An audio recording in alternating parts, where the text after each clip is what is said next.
저는 오늘 이 말씀 가지고요. 세상 풍조를 따르고 싶은 마음을 이기는 해법이라는 제목으로 귀한 은혜의 말씀을 나누기를 원합니다. 지난주에는 제가 현진건 씨의 운수 좋은 날이라고 하는 책을 여러분들한테 잠깐 소개의 말씀을 드렸죠. 그 책에 대하여서 이렇게 찾아보다가 또 현진건 씨가 쓴 또 하나의 단편 소설 책을 여러분들한테 좀 소개를 해드리고 싶습니다. 빈처라고 하는 단편 소설입니다. 이 줄거리를 보게 되어지면 소설의 주인공 K는 일본과 또 중국 유학을 다녀온 엘리트입니다. 일제시대에 여러분 일본으로 유학도 가고 중국으로 유학을 갈 정도면 굉장히 생각도 깨어있고 뭐 여러 가지로 앞서가는 사람이라고 우리가 평가해 볼 수가 있는 거죠. 그런데 이 사람이 이제 떠나기 전에 18살에 16살 먹은 처자와 함께 결혼을 한 후에 이 지적 욕망 때문에 유학길을 혼자 가게 되었던 거죠. 그리고 어느덧 나이가 조금 차서 이제 한국으로 조선으로 돌아오게 되었는데 돌아와서 작가 지망생이 됩니다. 그래서 글쓰기를 해서 내가 여러 가지 문단에 나아갈 거야 라고 하는 마음으로 전념을 하는데 뭐 아시다시피 주로 글쓰기 하는 사람들의 문제가 뭡니까? 경제활동이 전혀 돈 버는 일에는 뭐 아주 젬병인 거죠. 근데 일찍 결혼한 이 K가 이렇게 글쓰기에 전념할 수 있었던 것은 그가 부잣집 따님과 결혼을 했던 겁니다. 그래서 이제 조선 땅으로 돌아왔을 때 처가에서 집도 장만해주고 또 세간살이도 장만해주고 이렇게 해서 삶을 좀 살 수 있었고 글쓰기에 집중을 할 수 있었던 거죠. 근데 여러분 시간이 이제 한 달, 두 달 흘러가다가 보면 어떤 일이 벌어집니까? 사실은 처가 신세해지는 것도 하루 이틀이잖아요. 그러니까 아내가 어떤 것을 하냐면 그동안 시집 올 때 가지고 왔던 폐물 또는 옷 같은 거 있잖아요. 일제시대 때니까 옷감 같은 게 귀하잖아요. 그거를 하나씩 장터에 갖다가 팝니다. 그래서 그걸로 이제 끼니를 마련을 하고 생활을 하게 되었던 거죠. 그렇지만 그럼에도 불구하고 이게 정신적으로는 아내는 남편을 매우 존경합니다. 원래 약간 많이 배운 사람, 좀 문학가의 길을 걷는 사람들을 바라보는 여성들의 눈이 처음에는 어떻습니까? 굉장히 뭔가 다른 길을 가는 것 같고 존경스럽잖아요. 그래서 아내도 남편을 존경을 하지만 생활이 갈수록 어려워지니까 그 아내의 마음 가운데에 부자의 삶, 그리고 이 아내가 원래 부자였던 집안 출신이었기 때문에 부자의 삶에 대한 동경이 그 마음 가운데 늘 자리 잡고 있었던 거죠. 그러다 어느 날 은행에 다니고 있는 T라고 하는 친인척이 한 명 찾아오게 됩니다. 뭐 가주 그 집을 드나들었기 때문에 어느 날 찾아왔는데 양산을, 일제시대 때 양산이라고 하니까 비쌌을 거 아니에요? 양산을 가지고 왔는데 아내의 양산이 망가져서 내가 아내에게 양산을 사주려고 그걸 가지고 왔다. 뭐 이러면서 자랑을 하는 거예요. 근데 이제 이 주인공인 K가 아내를 이렇게 보니까 아내가 그 양산을 만지고 써보기도 하고 이러면서 굉장히 부러운 마음으로 그걸 대하고 있는 걸 보면서 안에서 이 K의 마음 가운데 분노와 짜증이 일어나기 시작을 합니다. 그리고 그 친인척이 떠나고 나서 아내한테 버럭 소리를 지릅니다. 그렇게 살려면 왜 문학가한테 시집을 왔어? 오히려 돈 잘 버는 사람한테 시집가지 왜 나한테 시집 와가지고 고생이야? 그러니까 아내가 이렇게 얘기를 하죠. 여보, 우리도 살 궁리를 해야 되지 않겠어요? 에이, 쓸데없는 소리. 그러면서 문을 확 닫아버리죠. 그런데 이 책에 보면 결정적인 이제 장면, 사건이 벌어지게 됩니다. 뭐냐면 언니가 찾아오게 되는 거죠. 그러니까 처형이 찾아왔는데 처형도 부잣집으로 시집을 갔습니다. 그리고 남편이 사업을 해가지고 돈을 잘 벌었죠. 그런데 이 언니가 동생 집을 찾아오면서 그 제부를 위한 선물, 그리고 여동생을 위한 신발 선물 이런 걸 사가지고 집으로 딱 들어옵니다. 벌써 이제 겉모습을 보면 이 부자의 모습이 쫙 다 흐릅니다. 그런데 문득 이 남편이 처형의 얼굴을 보니까 눈 한쪽이 멍들어 있는 것을 발견하게 되는 거죠. 그래서 처형이 와가지고 동생한테 하는 얘기를 방 한쪽에서 기동량에서 들어보니까 남편이 돈을 잘 버니까 집 안으로 들어오지 않고 뭐 이렇게 계집질을 하고 다니고 돈을 물쓰듯 쓰고 집에만 들어오면 걸핏하면 자기한테 폭력을 휘두르고 뭐 이런 얘기를 하면서 참 사는 게 쉽지 않다라고 하는 신세 한탄을 듣게 되어집니다. 처형이 이제 떠나고 나서 아내와 단둘이서 이야기를 나누죠. 그러면서 하는 이야기가 이 세상에는 완벽한 행복이 없다. 물질적으로 풍부하면 뭔가 그런 어려움이 있고 또 부부 사이가 좋으면 경제적으로 어렵고 완벽한 행복은 존재하지 않는구나 라는 그런 이야기로 하면서 서로가 서로를 이렇게 위로하는 책의 내용이 바로 이 책의 내용인 것이죠. 그런데 이 책에서요, 한 가지 우리가 중요하게 볼 문제가 있어요. 그게 뭐냐면 이 남편의 모습입니다. 남편은 문학가의 길을 걸어가는 사람이라고 그랬잖아요. 밥벌이를 못해요. 그 사람이 하는 일이 뭐냐면 집에서 늘 책을 읽는 거예요. 틈만 나면 글을 쓰는데 뭐 돈벌이가 안 되죠. 그러면서도 그의 마음 가운데에서는 물질을 추구하는 것, 겉으로는 물질을 추구하는 것은 천박한 삶이야. 문학가의 삶이라고 하는 것은 아주 고상한 것이기 때문에 우리는 물질을 추구하는 삶을 살아서는 안 돼. 겉으로는 이렇게 아내를 늘 교육을 시켰던 거죠. 그러면서도 속으로는 나도 부자처럼 살고 싶다. 부자가 돼서 아내에게 신발도 선물해주고 옷도 선물해주고 비단 옷도 입히고 이렇게 하는 삶을 동경하는 내면의 갈등을 이 책이 설명을 해주고 있는 것이죠. 여러분, 이 빈처라고 하는 작품만 그럴까요? 이 시대를 살아가고 있는 신앙인들의 모습, 우리의 모습을 한번 돌아봤으면 좋겠어요. 여러분, 신앙이 좋을수록 사람들이 이렇게 얘기를 해요. 아유, 물질을 추구하는 거, 부자 되는 거 부러운 게 아니야. 하나님을 알아가는 게 중요하지. 하나님 앞에 정말 칭찬받는 삶, 그런 인생을 사는 게 복된 인생 아니겠어? 아유, 천박하게 이렇게 세상적인 복을 갈구해서는 안 돼. 이런 이야기를 우리는 하지만 사실은 우리의 마음 한구석에는 나도 세상에서 잘 나가는 사람처럼 부자 되고 싶어요, 하나님. 돈도 여유롭게 펑펑거리며 쓰고 싶어요. 자식들에게도 돈을 탁 그냥 베풀어서 걱정 근심하지 않고 살 수 있도록 만들어주고 싶어요. 결혼한다 그러면 서울에 아파트 하나 턱하니 주면서 그래 행복하게 살아라. 뭐 이렇게 하고 싶은 마음이 우리 신앙생활을 하는 사람들의 마음 가운데에도 있음을 부인할 수가 없다라고 하는 거죠. 사람이라고 하면 욕망이라고 하는 것이 다 그 마음 가운데 있다는 것입니다. 그렇다고 한다면 우리가 해야 될 것은 나는 돈에 아무 관심이 없어. 나는 부자가 안 되어도 돼. 하나님 앞에 칭찬만 받으면 돼.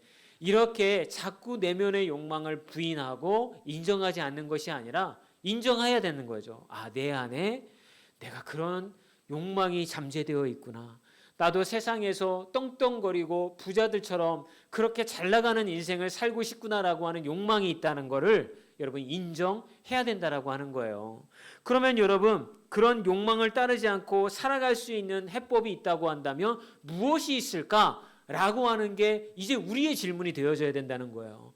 겉으로는 나는 신앙이 최우선인 것 같아. 이렇게 얘기하면서도 자식이 돈 달라고 그러는데 돈도 못 주고 그냥 늘 궁핍하고 빈곤하게 살다가 보면 마음에는 어떻게 해요? 부자의 삶을 동경한다는 거죠. 그러니까 이게 그걸 인정할 건 인정하고요. 그 다음에 우리는 이런 질문을 하나님 앞에 드려야 되는 거죠. 그러면 하나님, 그것이 하나님이 원하시는 첫 번째 원하는 것이 아니라고 한다면 예수 믿는 사람들이 부자로 사는 것이 하나님이 주시는 첫 번째 축복이거나 원함이 아니라고 한다면 우리는 이 세상의 유혹 앞에서 어떤 삶을 살아야 할까요? 세상의 풍조를 따르지 않고 어떻게 해야 할까요? 가 두 번째 질문, 첫 번째 질문이 되어줘야 된다는 것입니다. 제가 이렇게 말씀드리는 이유는 뭐냐면요. 오늘 이 야고보서를 편지를 기록하였던 야고보가 살았던 초대교회에도 동일한 문제가 있었던 거예요. 이 수신자들이 누구냐면요. 전 세계 그 당시 지중해에 퍼져 있는 그리스도인들에게 이 편지를 썼던 거예요. 그런데 이 전 세계에 퍼져 있는 교회들 안에 문제가 생겼어요. 그게 뭐냐면 가난한 사람도 전도되어서 오고 부자 된 사람들도 전도되어서 왔는데 초기에 신앙을 갖고 있었던 그리스도인들은 변두리에 살았던 사람들이에요. 그리고 별로 부자가 없었어요. 그런데 부자들이 들어와서 교회에서 차별하기 시작한 거예요. 가난한 사람들을 무시하기 시작했고, 가난한 사람들은 나 저 사람들처럼 부자가 되어서 나도 좀 교회 안에서 권세를 누리고 떵떵거리는 사람이 됐으면 좋겠다. 여러분, 우리의 마음 가운데 어떤 마음이 있어요? 돈이 최고야. 그죠? 돈이 많으면 쉽게 해결되어질 수 있는 문제가 이 세상에는 너무나도 많아요. 그래서 은연중에 우리의 마음 가운데 나도 좀 부자가 되어서 막 이런 고민하지 않고 다음 달에 이거 이자를 어떻게 내지? 이 빚을 어떻게 하지? 뭐 이런 걱정 안 하고 물건 살 때도 막 1,000원이 싸네. 500원이 더 비싸네. 막 비교해 가면서 어떤 걸 살까? 이런 고민 안 하고 나는 난 돈 안 봐요. 백화점 가면 그냥 물건이 좋으면 가격표 안 보고 이거 주세요. 뭐 이런 사람 한번 해보고 싶죠. 백화점에 딱 가가지고 물건이 앞에 딱 있으면 가격표 안 보고 이거 주세요. 마음에 드네요. 싸주세요. 얼마예요? 얼마입니다. 그러면 네 여기 있습니다. 이렇게. 근데 우리는 가면 어떻게 해요? 이게 1,000원이 더 비싸네. 뭐 어떻게 하면 한 푼이라도 좀 싼 거를 막 저희 아내 이렇게 뭐 교회 물품 구입할 때 보면 밤에 온라인으로 구매를 하거든요. 그러면 막 2시간, 3시간을 붙들고 있어요. 그럼 여보 뭐해? 그러면 이거 뭐 물티슈를 사야 되는데 여기가 500원이 더 싸. 이걸 사야 될까? 뭐 이거 하고 있는 거예요. 그러면 제가 여보 시간이 돈이야. 차라리 500원이 비싸더라도 그걸 사. 그렇게 얘기하면요. 아니야. 이거 더 좀 싼 게 있어. 이러면서 막 그러고 있어요. 그걸 바라보고 있으면 참 측은지심.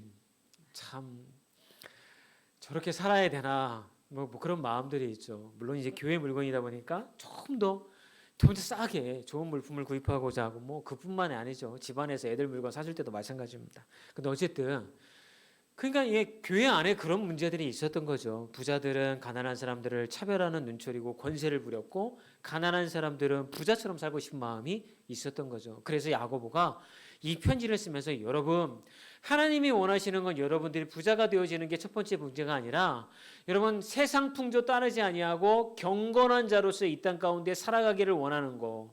그리고 또 하나는 여러분은 믿음 안에서 하나님이 인정한 부자입니다. 믿음의 부자인데 왜 신앙이 있다고 하면서 가난한 믿음의 자의 삶을 살아갑니까? 왜 예수를 주로 고백하면서도 가장 가난한 믿음을 가지고 살아갑니까? 이게 교회 안에 직면한 가장 큰 문제라고 야고보는 진단을 했던 거죠. 그래서 이 야고보서를 기록을 하면서 그 성도들에게 이야기하는 거예요. 여러분 세상 풍조 따라가지 말고 하나님의 자녀로 살아가십시오. 그러면 하나님이 분명히 주의 길을 걸어가는 자들에게 복을 주실 줄 믿습니다. 이런 얘기를 하고 있는 거예요. 그래서 야고보가 첫 번째 세상 풍조를 따르고 싶은 마음을 이기는 해법. 첫 번째 뭘 얘기하고 있냐면 두 마음을 버려야 합니다. 라고 이야기를 하고 있다는 거예요. 우리 말씀 읽어보겠습니다. 야고보서 1장 8절의 말씀입니다.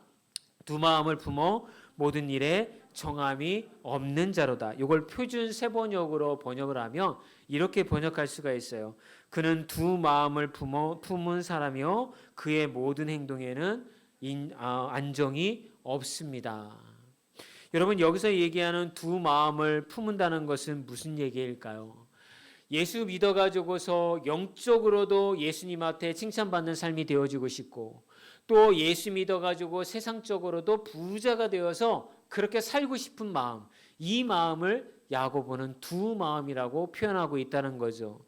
야고보가 이 정도 얘기했다라고 하는 것은 뭐라고 얘기해요? 그는 두 마음을 품은 사람이요 그의 모든 행동에는 안정이 없습니다. 그러니까 여러분 부자 되고 싶은 마음 그러면서도 예수님의 자녀로 살고 싶은 마음 이 두 마음이 존재하다가 보니까 그런 마음의 사람에는 늘 무엇이 찾아온다고요? 마음의 평안이 없는 거예요. 늘 그의 기도는 주님 앞에 이렇게 기도하는 거죠. 주님 나도 좀 여유롭게 살고 싶어요. 서울에서 아파트라도 장만해가지고 자식들에게 유산으로 좀 물려주고 싶어요. 애들이 공부하고 싶다고 하면 그냥 팡팡 밀어줘가지고서 그렇게 해주고 싶어요. 늘 그런 어떤 하나님 앞에의 기도가 자기의 욕망을 투영하는 그런 기도가 될 수밖에 없다라고 하는 거죠. 그런 자들에게 야고보는 뭐라고 이야기를 하냐면 6절의 말씀으로 이렇게 이야기를 해요. 함께 읽어볼까요? 오직 믿음으로 구하고 조금 더 의심하지 말라. 의심하는 자는 마치 바람에 밀려 요동하는 바다 물결 같으니 이런 사람은 무엇이든지 주께 얻기를 생각하지 말라. 이 말씀에 대한 오해가 있어요. 그게 뭐냐면 좀 전에 제가 말씀드렸던 것처럼 하나님, 나도 좀 성공한 인생, 잘 나가는 인생 되고 싶어요. 예수 믿으면서 이런 욕망, 마음을 가지고 있는 사람들이 이 구절을 읽으면 이 구절이 어떻게 다가오게 되냐면 그래, 하나님 앞에 믿음으로 구해야 돼. 조금도 의심하지 말아야 돼. 확신에 차서 내가 하나님 앞에 구하면 하나님께서 반드시 내가 기도하는 대로 나에게 물질적인 축복도 주시고 하나님이 함께해 주실 거야 라고 하는 자기의 확신을 강화시키는 말씀처럼 다가온다라고 하는 거죠. 그런데 개역개정이나 한글 성경이 여기에서 의심하는 자라고 하는 그 번역이 조금 아쉬운 번역이에요. 그거를 여러분 좀 더 야고보가 이야기하고 싶은 말로 번역을 하게 되어지면 이렇게 번역을 할 수 있죠. 오직 믿음으로 구하고 조금도 의심하지 말라. 그러나 자기의 욕망대로 구하는 자는 마치 바람에 밀려 요동하는 바다 물결 같으니 이런 사람은 무엇이든지 주께 얻기를 생각하지 말라. 여러분, 제가 조금 전에 여러분들에게 읽어드렸던 구절과 새롭게 번역해 가지고서 읽어드렸던 구절의 차이점을 아시겠어요? 완전히 180도 달라진다는 거죠. 그냥 이 6절에 조금도 의심하지 말라. 의심하시는 자는 마치 바람에 요동하는 자여 주께 받기를 여러분 기대하지 말아라. 그러니까 그래, 주님 주실 줄 믿습니다. 내가 다음 달까지 1억이 생길 줄 믿습니다. 이렇게 기도하면 그래, 내가 이거 의심하면 돼. 생길까? 아니야, 의심하면 안 되지. 이렇게 신앙 태도가 나오게 되어진다는 거죠. 그러나 그거를 야고보가 기록한 의도대로 번역을 다시 해보면 그렇게 기도해서는 안 되는구나. 하나님의 뜻을 구하고 하나님의 말씀대로 살려고 하는 기도는 얼마든지 하나님 앞에 기도해도 되지만 내 욕망대로 기도하는 기도에는 하나님이 응답하시지 않는구나 라고 야고보가 이야기했다는 사실을 우리가 깨닫게 되어진다는 것입니다. 마태복음 7장 7절에 가면 또 이런 구절이 있습니다. 함께 읽어볼까요? 구하라 그리하면 너희에게 주실 것이요 찾으라 그리하면 찾아낼 것이요 문을 두드리라 그리하면 너희에게 열릴 것이요 구하는 이마다 받을 것이요 찾는 이는 찾아낼 것이요 두드리는 이에게 열릴 것이니라. 제가 젊었을 때요, 고등학교 때부터 이 구절을 대하면서 그랬어요. 그때 이제 제가 고등학교 시절에 그 겟세마네 기도회라고 그런 기도회가 있었어요. 순복음교회는 거기 가면 365일 저녁 기도회를 해요. 밤 9시부터. 그러면 많이 들었던 구절이 이 구절이었어요. 구하라고, 찾으라고, 두드리라고. 하나님께서 떡을 달라는 자녀에게 어떻게 돌을 주고 뱀을 주겠느냐, 더한 것으로 주지 않겠느냐. 그러면서 이런 얘기를 했어요. 아파트 갖기를 원하십니까? 구체적으로 기도하셔야 됩니다. 방 3칸, 화장실 2개 이렇게 하나님 앞에 설계도를 그려가면서 하나님 앞에 구해야 됩니다. 이런 말씀을 많이 들었어요. 그러나 어느덧 제가 성장하고 또 신학교에 가서 공부를 하고 말씀을 배우면서 이런 생각이 들었어요. 여러분, 욕망대로 주님께서 기도하라고 이 이야기를 주신 것이 아니에요. 영적인 것을 사모하고 하늘의 뜻을 구하라고 이 말씀을 예수님을 통하여서 우리에게 주셨다라는 것을 알게 되었어요. 여러분, 사람들은 이렇게 묻습니다. 내가 욕망대로 내려놓고 기도하는지 아니면 욕망을 안고서 기도하는지 어떻게 아냐라고 이야기를 많이 해요. 여러분 어떠세요? 그런 질문을 받으면. 그럴 때 저는 이렇게 얘기하고 싶어요. 기도하는 사람은 다 알고 있어요. 자기가 지금 자기의 욕망대로 기도하는지 정말 하나님의 뜻대로 구하며 기도하는지 기도하는 자기가 안다니까요. 자기가 내려놓지 못하고 자기의 욕망과 아직과 이런 것들에 따라서 기도하는지 스스로가 너무나도 잘 알고 있다는 거죠. 한 번만 자기의 내면을 뒤돌아보면. 그러면 여러분, 이렇게 기도하는 거 잘못 예수님이 가르쳐 주신 걸까요? 우리의 욕망이 투영된 기도일까요? 그런데 예수님의 기도는 다르셨어요. 예수님은 기도가 십자가였어요. 예수님께서 스스로 짊어지는 자기 십자가였어요. 예수님은 그런 모든 욕망을 십자가에 못을 박아야고 그것을 매달아야 된다라는 방식으로 주님 앞에 기도했던 것을 볼 수가 있어요. 그래서 예수님께서는요, 이런 식으로 기도했던 거죠. 자기의 욕망을 십자가에 못 박고 주님께 두드렸던 것이죠. 자신이 원함을 십자가에 못 박고 주님 안에서 찾으셨던 거죠. 그러므로 여러분, 우리가 이 마태복음 7장 7절의 기도를 하기 전에 앞에 괄호를 만들고 거기에 이런 문구를 집어넣으면 정확하게 문맥이 이해가 될 것 같아요. 자신의 십자가를 짊어진 채. 우리 그러면 한번 그렇게 하면서 읽어볼까요? 자신의 십자가를 짊어진 채 구하여라. 그리하면 너희에게 주실 것이요. 자기의 십자가를 짊어진 채 찾으라. 그리하면 찾아낼 것이요. 자기의 십자가를 짊어진 채 문을 두드리라. 그리하면 너희에게 열릴 것이니 구하는 이마다 받을 것이고 찾는 이는 찾아낼 것이요 두드리는 이에게는 열릴 것이니라. 여러분, 이런 설교 말씀을 들으면 어떤 생각이 드세요? 그러면 목사님, 욕망대로 기도하면 안 되니까 저 부자 되게 해달라고 하는 내 마음도 감추고, 근데 저도 세상에서 좀 이렇게 좀 비루하고 없이 살아가는 그런 인생이 아니라 조금 여유가 있었으면 좋겠어요. 목사님, 그렇게 기도하면 정말 안 될까요? 뭐 이런 마음이 여러분들한테 생길 수 있어요. 근데 여러분, 한번 이스라엘 백성들의 생각을, 삶을 뒤돌아보세요. 이스라엘 백성들이요, 광야로 나와서 가나안 땅 들어가기 전에 먹을 게 없었고 물이 없었잖아요. 그죠? 우리가 주님 앞에서 제발 좀 여유롭게 만들어 주세요 라고 기도하는 것처럼 먹을 것 좀 주세요. 물이 없어요. 아니, 가나안 땅 간다며요. 근데 가는 길이 이렇게 힘들고 어렵고 비참한 인생이라고 한다면 나는 그냥 애굽에서 사는 게, 노예로 사는 게 더 나았어요. 이렇게 얘기하는 것처럼 예수 믿고서 뭐 좀 넉넉한 삶도 아니고 뭐 좀 좋아지는 인생도 아니며, 나 그냥 예수 안 믿고 세상에 푹 빠져가지고 욕망대로 돈을 추구하고 그냥 수단과 방법 가리지 않고 부자 되기 위해서 애쓰고, 차라리 그렇게 사는 게 낫지. 예수 믿어서 나한테 좋은 게 뭐가 있어요, 주님? 이렇게 얘기하는 것이랑 이스라엘 백성들의 원망이 똑같잖아요. 그죠? 다를 게 하나도 없어요. 근데 그럴 때마다 하나님은 그들에게 죽지 않을 만큼의 물과 만나와 메추라기를 공급하셨던 걸 기억할 거예요. 그때 여러분, 이스라엘 백성들은 누구한테 매달려야 됐어요? 하나님한테만 매달려야 된 거예요. 하나님이 광야를 통해서 이스라엘 백성들에게 가나안 땅 들어가기 전에 정말 광야 학교에서 훈련시키고 싶었던 건 뭐냐면, 내가 너희를 떠나지 아니하는 거. 두 번째는 내가 너희를 죽지 않게 돌본다라고 하는 거. 하늘에서 내가 너희들에게 내려주는 것을 통하여 너희들의 삶을 살게 만들어준다라고 하는 거.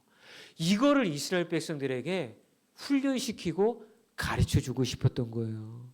그래야지만 가나안 땅에 들어가서도 가나안 땅의 풍요로운 것에 눈을 빼앗기지 아니하고 온전히 하나님만을 예배하며 살아갈 수 있는 백성이 될 수 있기 때문에 그 훈련 과정을 40년 동안 연습시키신 거예요. 여러분, 우리는 어떨까요? 우리도 지금 광야의 길을 걸어가고 있는 거예요. 가나안은 이제 우리가 하나님 품에 안길 천국인 거예요. 그럼 이 땅에서 가나안으로 들어가기 전에 광야의 삶을 살고 있을 때 하나님은 우리를 훈련시키세요. 어떤 훈련시키실까요? 하나님만 바라보는 거. 기도하며 하나님이 공급하시는 것으로 나의 삶이 살아간다라고 하는 것을 깨닫게 만들어주시는 거예요. 낮에는 구름 기둥으로, 밤에는 불 기둥으로, 먹을 물이 없을 때에는 쓴물이 단물로 바뀌는 역사를, 배고픔에 절절히 목매여 있을 때 하늘의 만나와 메추라기를 통하여 우리를 먹이시고 입히시는 걸 훈련시키시는 거예요. 여러분, 야고보는 오늘 말씀을 통하여 여러분, 세상 풍조 따라가서는 안 됩니다 라고 끝내는 것이 아니라 이렇게 얘기하고 있는 거죠. 욕망대로 기도하지 말고 하늘의 하나님을 바라보며 주의 뜻을 여러분의 삶 가운데 이루려고 살아가는 자들에게 하나님은 먹이시고 입히시고 돌보신다라는 것을 거듭거듭 야고보는 이야기하고 있는 건 줄 믿습니다. 여러분 삶이 조금 어려우시죠? 제가 오늘 헌금도 보니까 여러분 우리 성도님들 보면 우린 다 아니까 우리 교인들 중에는 부자가 없어요. 부자가 없어요.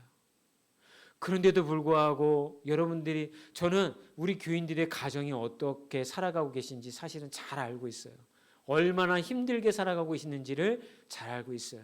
그런데 그렇게 힘들게 살아가시는 과정 가운데 있어서도 주님께 영광을 돌리기 위해서 얼마나 애쓰는지를 제가 볼 때마다 정말 감사함이 생기더라고요.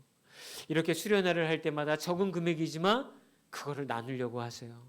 아이들에게 베풀려고 하세요. 아이들의 간식을 먹이려고 하시고 교회에 어떤 일이 있고 남을 돕자고 하면 분명히 그걸 돕고 나면 그분들의 한 달의 삶에도 펑크가 날 텐데도 불구하고 기꺼이 그 금액을 남을 돕는 일에 내어놓는 모습을 보면서 여러분들은 가난하지만 가난한 자가 아니라고 말씀드리고 싶습니다.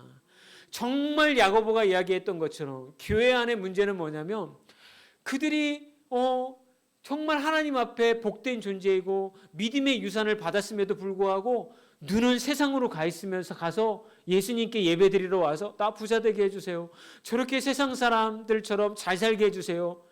그러면 여러분 예수 안 믿어도 세상에서 잘 살고 잘 먹고 잘 사는 사람들보다 여러분들은 못한 거잖아요. 그러면 우리가 교회에 나올 이유가 없는 거잖아요. 도대체 우리는 교회에 예수님을 왜 묻고 있는 건가요? 세상이 가질 수 없는 하나님이 우리에게 주시는 귀한 것이 있는 줄 믿습니다. 그것은 하나님이십니다. 예수님이십니다. 믿음의 길입니다. 우리는 구별된 자들이요 세상에서 하나님의 영광을 드러낼 자들입니다. 그러므로 여러분 두 마음이 여러분의 안에 있음을 인정하고 그것을 믿음으로 기도하며 극복해 내시는 분들이 되시기를 주님 앞에 기도하시는 분들이 되시길 주의 이름으로 축원합니다. 이스라엘 백성들은 첫 그 소산이 이렇게 나오면 그걸 하나님 앞에 번제로 드렸잖아요. 이렇게 소와 양이 첫 새끼를 낳으면 그걸 하나님 앞에 가져와서 하나님 앞에 불에 태워가지고 번제로 이렇게 올려드렸잖아요. 저는 이제 그거를 이렇게 보면서 이런 생각을 해요. 사실은 하나님 앞에 대한 감사도 있지만 자신들 안에 있는 죄의 욕망들을 그 첫 열매를 하나님 앞에 올려드리면서 다 태워서 하나님 앞에 올려드리는 것 같아요. 우리가 하나님 앞에 드리는 헌금이나 지금 여러분들이 나와 예배드리는 이 자리가 하나님 앞에서는 거룩한 산 제사인 줄 믿습니다. 그렇다고 한다면 우리는 우리가 제물이 되어서 하나님 앞에 올려드리고 있는 거예요. 그러면 우리는 태워야 할 것이 있습니다. 무엇을 태워야 할까요? 우리의 욕망을 태워야 합니다. 그렇게 하나님 앞에 우리 스스로가 제물이 되어 타오르게 되어졌을 때 하나님은 우리를 거룩하게 받아주시는 줄 믿습니다. 야고보는 이걸 얘기하고 싶었던 거예요. 그래서 정말 정체성을 잃어버리고 세상에서 방황하는 그리스도인들이 아니라 세상에서 그리스도인인지 아닌지 구분 안 되는 그런 인생이 아니라 그리고 뭐 세상에 나가서 나 예수 믿어서 부자 됐어. 나 예수 믿어가지고 기도했더니 자식들이 좋은 대학 가고 자식들이 좋은 직장에 들어갔어. 고작 우리가 세상에 나아가서 자랑할 게 이런 거밖에 없다고 한다면 여러분 예수 안 믿고도 그렇게 잘 되는 사람들 엄청나게 많아요. 근데 고작 우리가 그런 거 자랑하려고 예수 믿는다고 한다면 우리의 믿음은 너무나도 비루한 믿음인 것입니다. 야고보는 우리에게 이야기합니다.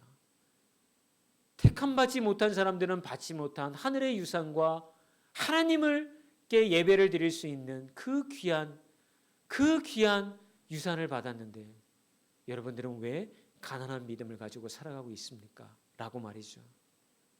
하늘의 것으로 하나님을 예배하는 것으로 그렇게 택함받은 자임을 자랑하는 분들이 되어주시기를 주의 이름으로 축원합니다. 그러면 세상 풍조 따라가고 싶은 두 마음을 이겨낼 수 있는 방법을 야고보는 두 번째는 이렇게 제시합니다.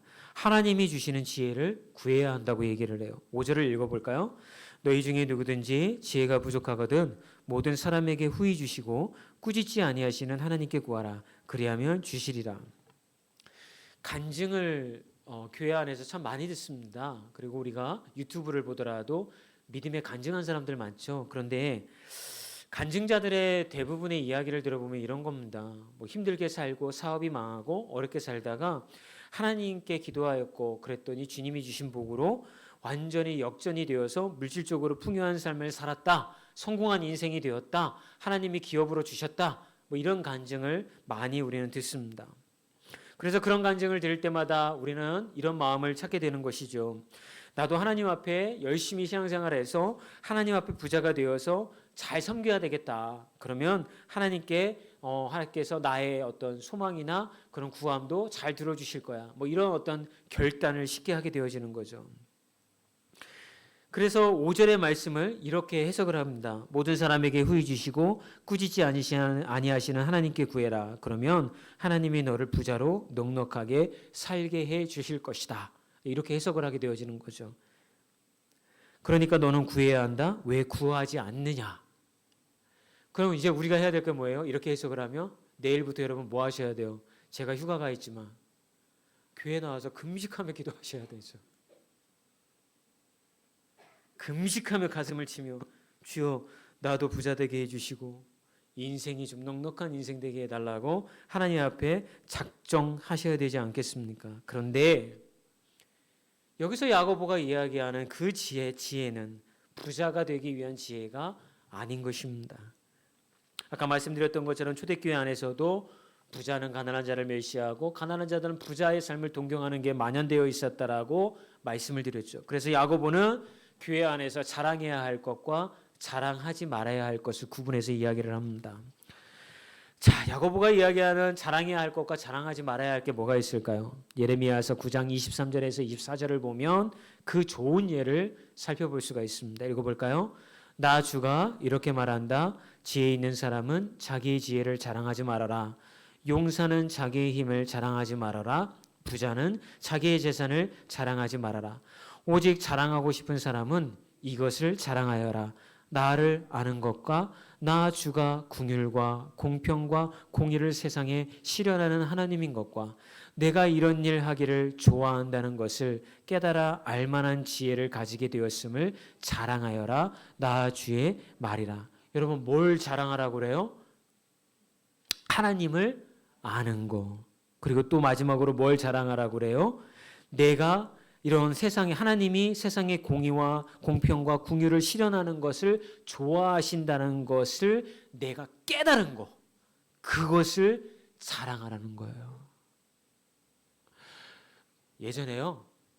이제 우리 교회 얘기가 아니라 막 목장이 모이면 맨날 무슨 얘기합니까? 모여가지고서 목장 모임을 하면 이제 그 목장 식구의 집에 가서 예배를 드리잖아요. 와, 농 바뀌었네. 뭐 새로 들여놨나 봐. 그럼 이제 그때부터 막 말이 이제 많아지죠. 아휴, 내가 안 살라고 그랬는데 우리 애가 이번에 보너스 받았다고 1,000만 원 나 줬잖아. 엄마 농 바꾸라고. 아, 봤어? 저거 자개농이야.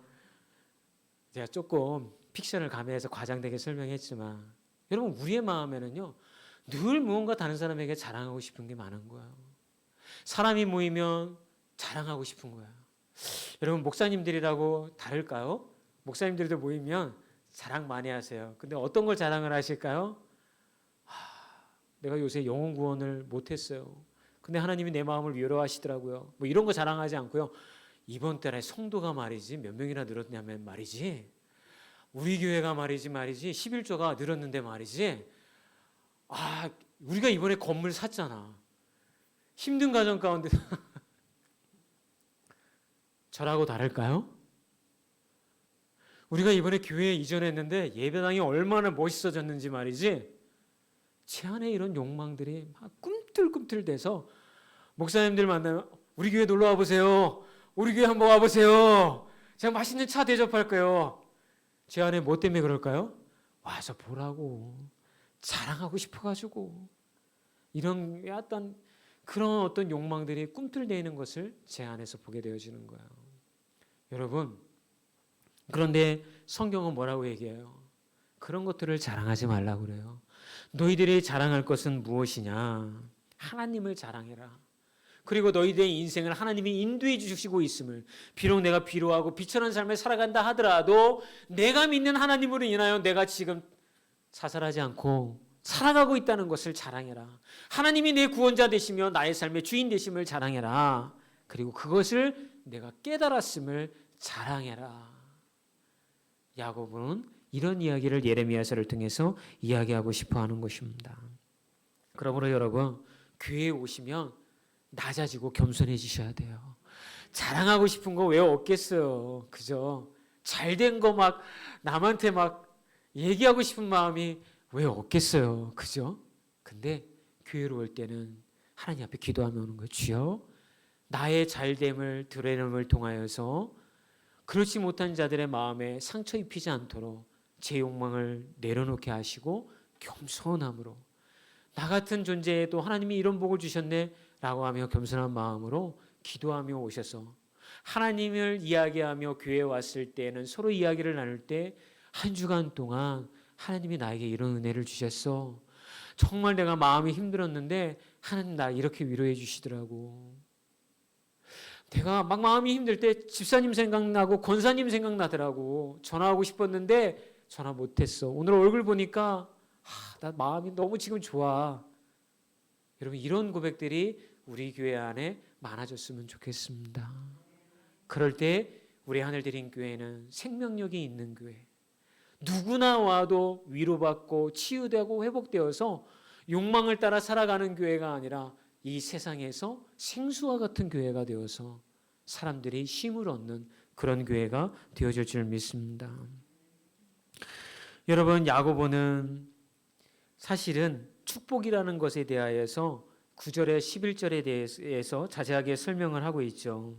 한번 읽어볼까요? 9절에서 11절 같이 읽어보겠습니다.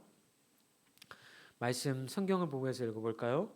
낮은 형제는 자기의 높음을 자랑하고 부한 자는 자기의 낮아짐을 자랑할지니 이는 그가 풀의 꽃과 같이 지나감이라. 해가 돋고 뜨거운 바람이 불어 풀을 말리면 꽃이 떨어져 그 모양의 아름다움이 없어지나니 부한 자도 그 행하는 일에 이와 같이 세잔하니라. 자, 이 야고보서가 이야기한 이 말씀 구절을요, 구약에서 갖고 온 거예요. 야고보가 어디서 갖고 왔냐면요, 이사야서 40장 6절에 7절에 있는 말씀을 야고보가 인용을 한 거예요. 이걸 갖다가 우리 함께 읽어볼까요? 한 소리가 외친다. 너는 외쳐라. 그래서 내가 무엇이라고 외쳐야 합니까? 하고 물었다. 모든 육체는 풀이요 그의 모든 아름다움은 들의 꽃과 같은 뿐이다. 주께서 그 위에 입김을 부시면 풀은 마르고 꽃은 시든다. 그렇다. 이 백성은 풀에 지나지 않는다. 뭘 얘기하는 걸까요? 아무리 이 세상에서 부자처럼 살아도 떵떵거리고 무슨 권력자가 되어도 하나님이 한번 하게 입김 불면 다 메말라 버린다는 거예요. 아무 의미가 없다는 거예요. 그러므로 여러분, 주님 앞에 겸손하게 하나님의 뜻을 분별하면서 살아가는 자가 되어야 한다라고 야고보는 이야기하는 거예요. 여러분, 돈 좀 있다고 자랑하지 마세요. 그거 있으면 하나님보다 많습니까?